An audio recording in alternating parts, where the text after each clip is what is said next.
Hello, friends. What brings you here today? I'm here to talk about the importance of logic in philosophy. Logic is the foundation of all knowledge, and we must use it to make sense of the world. But what about feelings? Don't they matter too? Of course they do, but we must use logic to understand our feelings and make rational decisions. That's right, logic. Logic is a powerful tool that helps us think critically and make sound judgments. But what about when our emotions get in the way? We must use logic to overcome our biases and think clearly. But sometimes our feelings are what drive us to do great things. We can't just ignore them. Hold on, friends. Both logic and emotions are important, but we must find a balance between the two. We must use logic to understand our emotions and make rational decisions, but we can also use our emotions to inspire us and drive us forward. You're right, Professor Wise. We can use logic to understand our emotions and make rational decisions, but we can also use our emotions to inspire us and drive us forward. And when we work together, we can achieve great things. That's the spirit! When we use logic and emotions together, we can achieve a deeper understanding of the world and ourselves.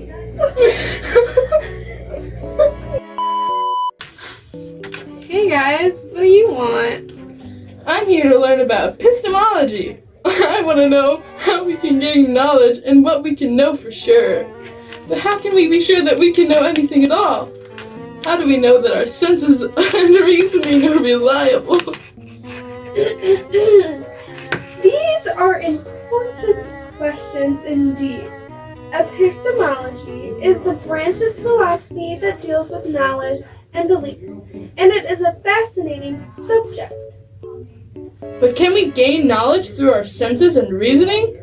We can observe the world and make inferences based on what we see. But how do we know that our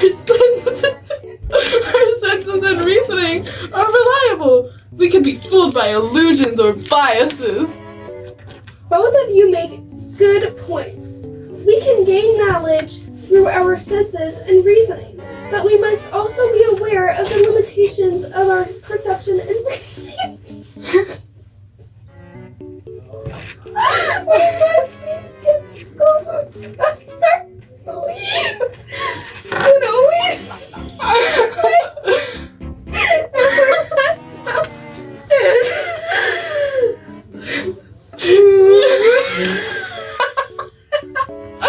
You're right, Professor Wise. We must be open to new ideas and be willing to revise our beliefs when faced with new evidence.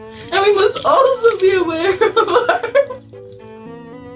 biases and limitations. We must be humble in our pursuit of knowledge and always question our assumptions. Exactly. When we combine our curiosity and skepticism, we can gain a deeper understanding of the world and ourselves. Wow! Yay! Hi, buddy. I've been thinking about something lately. Have you ever heard of the mind-body problem? The what now? The mind-body problem. It's a philosophical question that asks whether the mind and body are separate things or if they're connected somehow. Huh, I never really thought about it. I mean, I don't know, I have a body, and I know I have a mind, but I wish they were just part of me, you know? That's a good point. But some people think that the mind is different from the body, like it's something that exists on its own.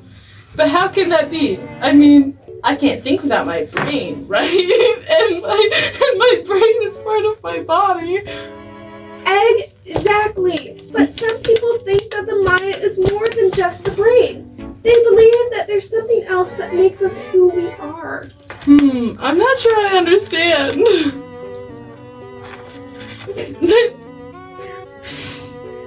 It's okay, buddy. The mind-body problem is a complicated question. But I think the most important thing is that we appreciate the connection between our minds and our bodies. They might not be separate, but they work together to make us who we are. The mind-body problem is a philosophical question that asks how the mind and body are related. It's a problem because it's not clear how the mind and body can interact with each other. For example, how can our thoughts and emotions, which are part of the mind, affect our physical actions, which are part of the body? One way to approach the problem is to ask whether the mind and body are separate things or if they're connected. And somehow. Some people think that the mind is more than just the brain. And there's something else that makes us who we are. Others feel that the mind is a byproduct of the brain and there is no such thing as a separate mind.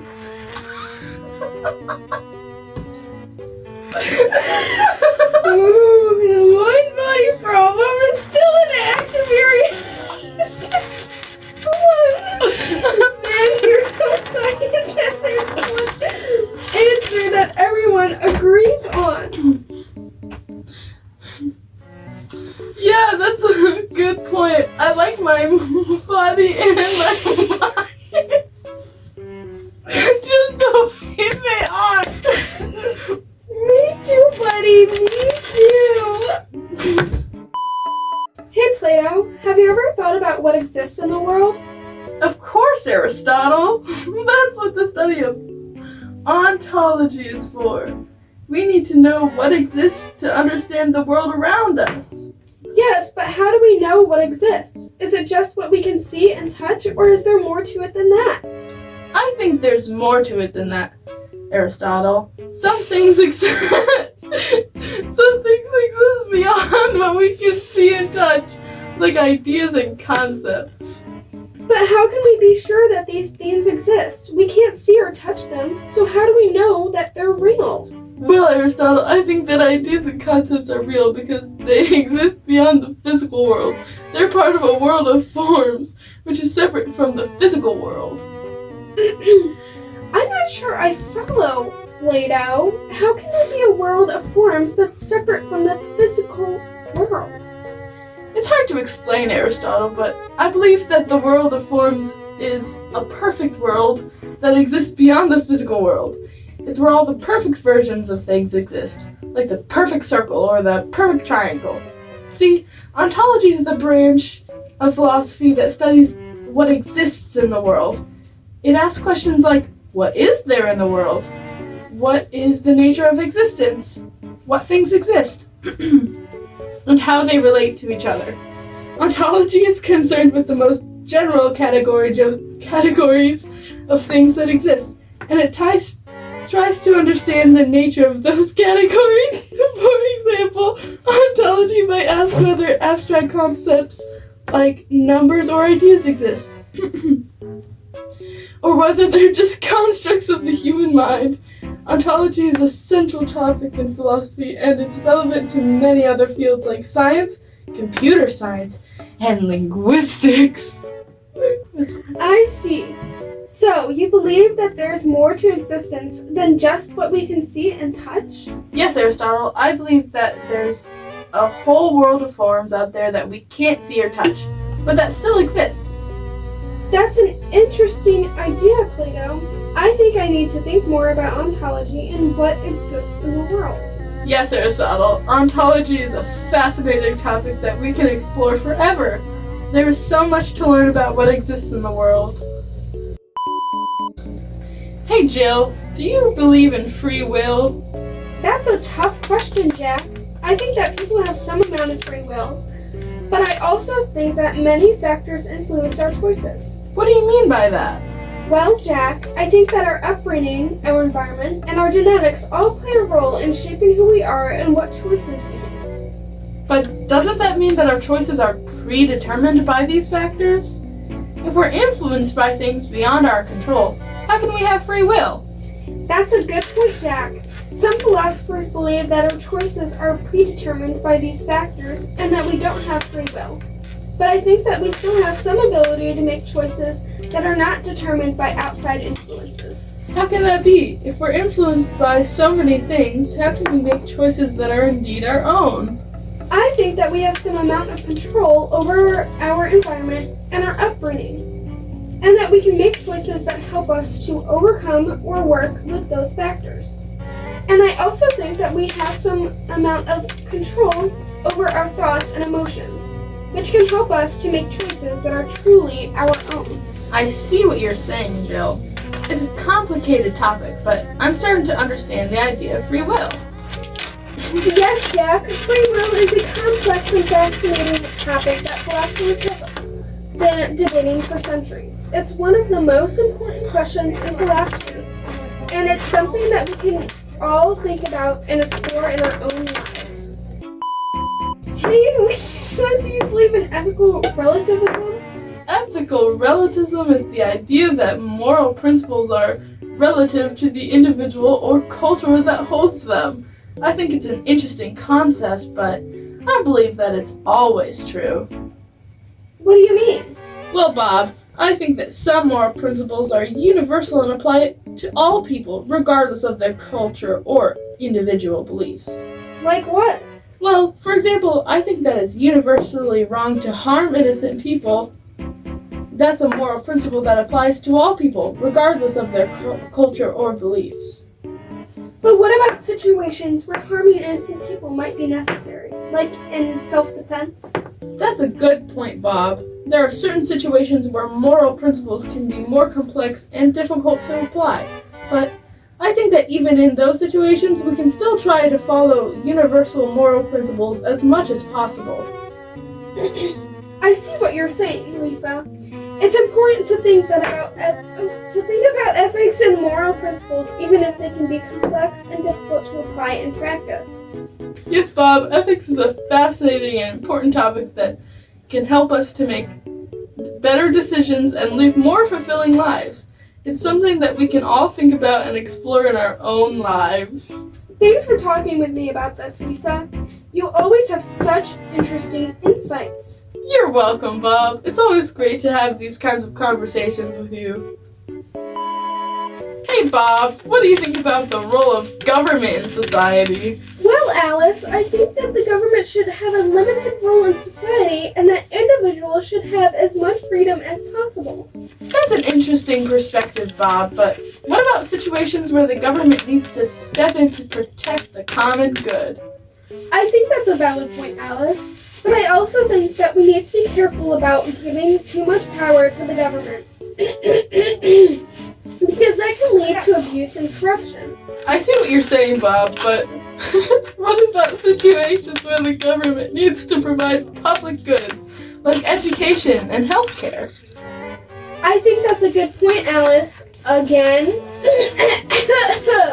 So many good points. But, Alice, I also think that we need to be careful about how we fund those public goods because we don't want to create a situation where people are forced to pay for things they don't want or need. I understand your concerns, Bob, but I also think that we need to balance individual freedom with the common good. And that sometimes that means giving up some individual freedom for the sake of the greater good. Wow, Alice, that's such a valid point again. But I also think that we need to be careful about how we define the common good, because different people have different ideas about what that means. I agree, Bob. Political philosophy is a complex and nuanced field. There are no easy answers, but I think it's important that we continue to have these kinds of conversations and explore different perspectives.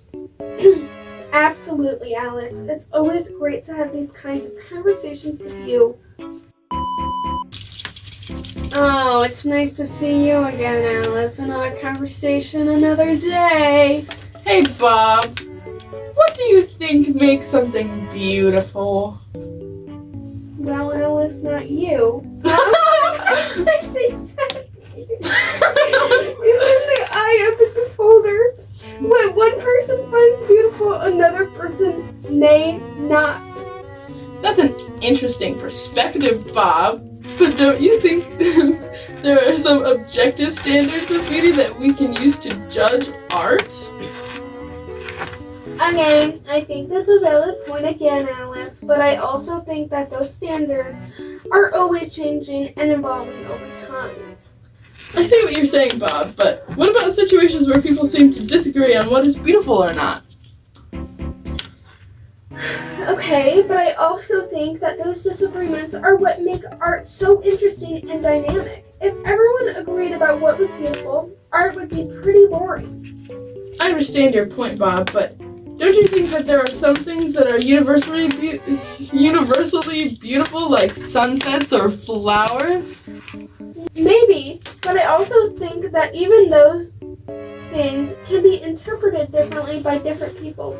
Aesthetics studies the nature of beauty and art, so people can interpret it all differently.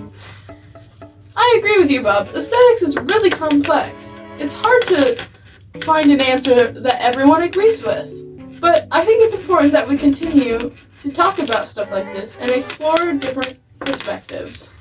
You already know I got your back, Alice. Yay!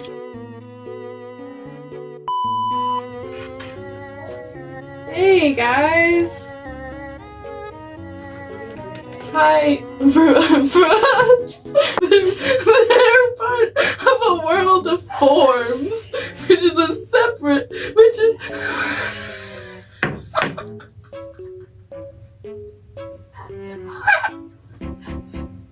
My head was...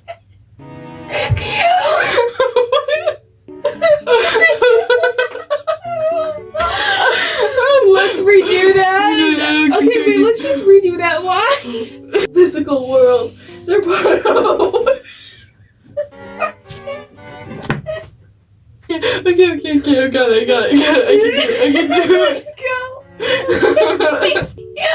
Let's do it. Restart from that. Okay, because they exist beyond the physical world, they're part of a world. I was trying to get through it. I just wanted to It's not that funny. I don't know why I'm laughing. I don't know why I'm laughing either. Ethical relativism. I like it. Yeah, let's restart. Yeah, okay. Yes, Bob. Ethics is a fascinating and important topic that we can help to make it better. Oh, Jesus. Okay. Yes, Bob. Yes, Bob.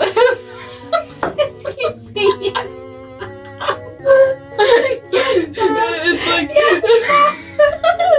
It's like that movie. What about Bob? Bob. Okay. Wow, Alice. Such a valid point again. Oop, I fell. Hold on. End of conversation. Yeah. Woo! Cut. That was the Bob again. We're back, bitches.